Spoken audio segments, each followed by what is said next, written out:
Pesan saya selalu begini, jangan pernah tinggalkan Kristus. Jangan pernah lupakan Dia.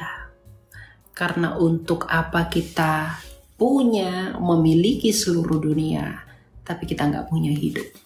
Jangan percaya kepada dongeng-dongeng nenek moyang, tapi percayalah kepada kebenaran yang divalidasi oleh sejarah. Bagaimana imanmu itu yang kaya, yang memiliki pengertian yang benar, itu memberitahumu tentang hidup yang sesungguhnya dan untuk apa dan seperti apa kamu.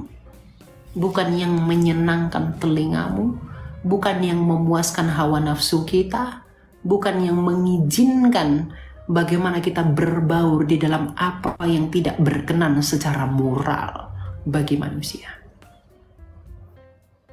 Jadi peliharalah Kristus itu di dalam hatimu, kemanapun kamu pergi, selalu pandang ke atas bahwa perkenanan Allah Sang Bapa itu ada di dalam kita sebagai orang-orang berdosa ini, itu melalui Kristus saja.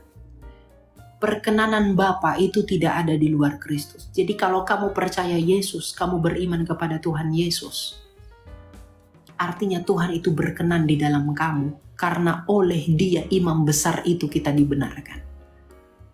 Dan kalau kamu masih di luar Kristus dan mendengarkan hal ini, bertobatlah karena kamu telah mendengarkan kebenaran ini. Kamu tidak punya alasan ketika Kristus nanti datang. Kamu tidak punya alasan untuk mengatakan, aku belum mendengarkan kebenaran itu, karena kamu telah mendengarkannya sekarang. Jadi berpegang teguhlah kepada imanmu. Orang Kristen, kamu harus siap dan ikut serta mengambil bagian di dalam penderitaan oleh karena Kristus.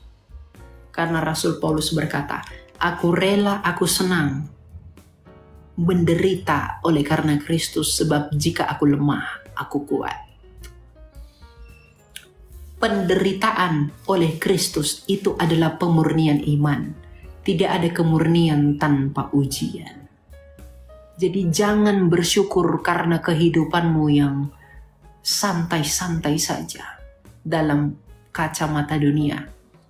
Tapi bersyukurlah bahwa Tuhan itu menganugerahimu air mata yang mengubahkan.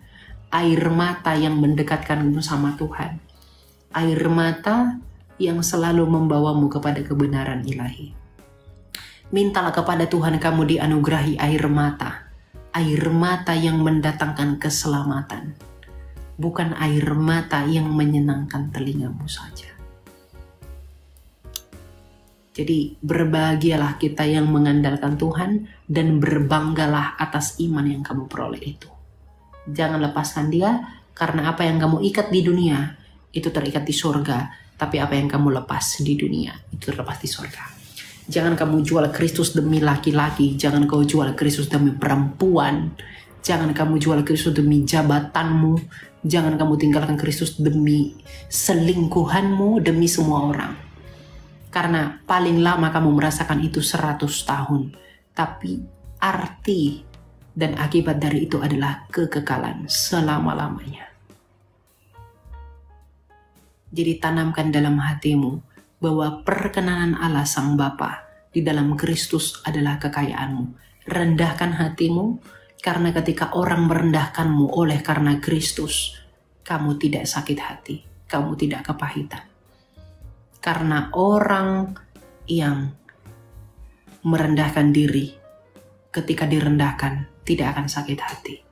Karena mereka sudah terlebih dahulu merendahkan diri. Jangan punya sifat keakuan. Inilah aku kan begini, aku kan anaknya bapak ini, aku kan berasal dari keluarga begini. If you think like that, you are not in the Christ. You are not with the Christ. Kamu sedang berada di dalam dirimu sendiri. Mengikut Tuhan itu bukan membatasimu melakukan keinginanmu. Ikut Tuhan tuh gak enak ya. Dibatasi lakukan ini, lakukan itu tuh gak enak ya ternyata. Ikut Tuhan bukan membatasimu. Justru ikut Tuhan itu melepaskanmu dari perbudakan kemauan dosamu. Ketika kamu bilang, ikut Tuhan saya nggak bisa ke kafe lagi, saya nggak bisa ke bar lagi, saya nggak bisa mabuk-mabukan lagi, saya nggak bebas lagi berbuat ini, berbuat itu. Kamu mungkin berpikir begitu ketika kamu ikut Tuhan. Tapi sesungguhnya kamu ikut Tuhan bukan dibatasi keinginanmu melakukan itu. Tapi justru apa yang kamu mau itu adalah keinginan dosamu. Dan ketika kamu ikut Tuhan itu dibatasi, kamu sedang berupaya mengikuti jati dirimu sebagai manusia yang berbuat baik, bukan melakukan kehendak dosamu. Jadi ikut Tuhan itu tidak membatasi ruang gerakmu, tapi ikut Tuhan itu adalah mengembalikan kepada keadaan yang semula.